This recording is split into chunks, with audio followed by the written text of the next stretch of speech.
Bonjour à tous. Je suis Richard Régal, artiste peintre. Alors là, vous pouvez voir quelques-unes de mes peintures. Le tambourka, Maloya, le belay,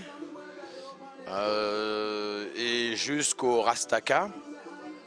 Et cette peinture que je dérive aussi en graphisme pour la marque Universal Créole.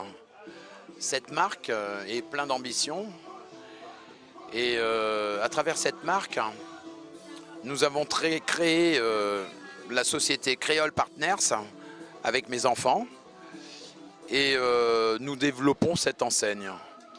Créoliser votre intérieur, c'est créole comme hybride et composite culture. C'est créole qui est une... créole n'est pas une couleur, n'est pas une race, c'est un état d'esprit, un état d'être humain. Alors donc à partir de là, nous avons développé tout cet aspect culturel issu du monde entier. Alors l'esprit universal créole, c'est aussi le passé. Le passé, nous commémorons.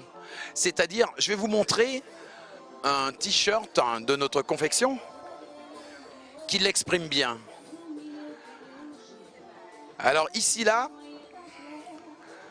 vous avez le passé, c'est-à-dire avec l'empreinte de la diversité. Voilà, nous avons le 10 mai, qui est la date commémorative nationale de l'abolition de l'esclavage. Ensuite, le 22 mai, commémoration de l'abolition de l'esclavage en Martinique, 22 mai 1848. Le 27 mai 1848 à la Guadeloupe. Le 10 juin 1848 à la Guyane. Le 20 décembre 1848 à la Réunion. Bonjour, je suis Sheila Labonne de La Soie, les arts et spectacles de l'océan Indien. Nous sommes de l'île Maurice. Cette année, pour la première fois, nous participons au Festival créole de Menton. Ce que je suis très fière de présenter, c'est le travail de Norbert Benoît.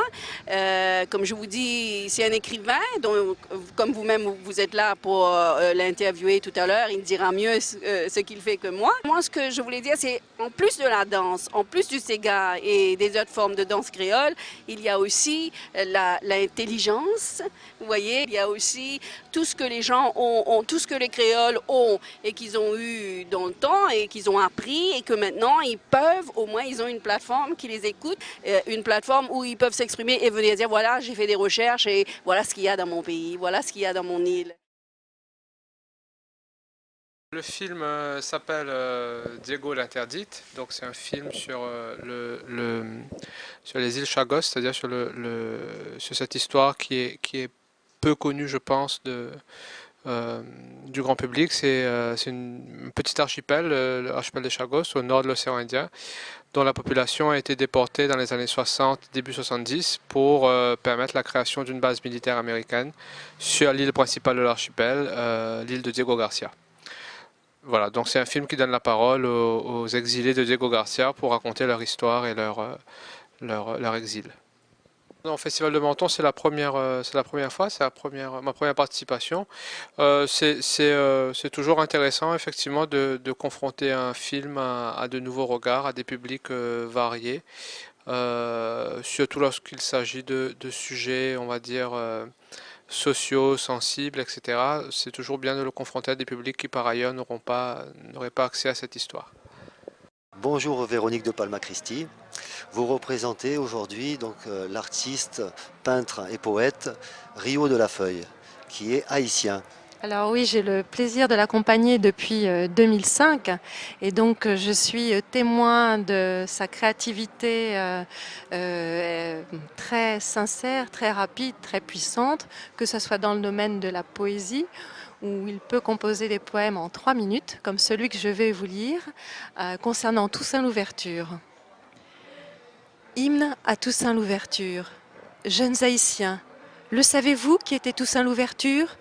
C'était un homme à grande allure, qui avait une vision du futur. Il était sensitif, pragmatique dans ses idées et ses choix, voulant tout donner pour son pays.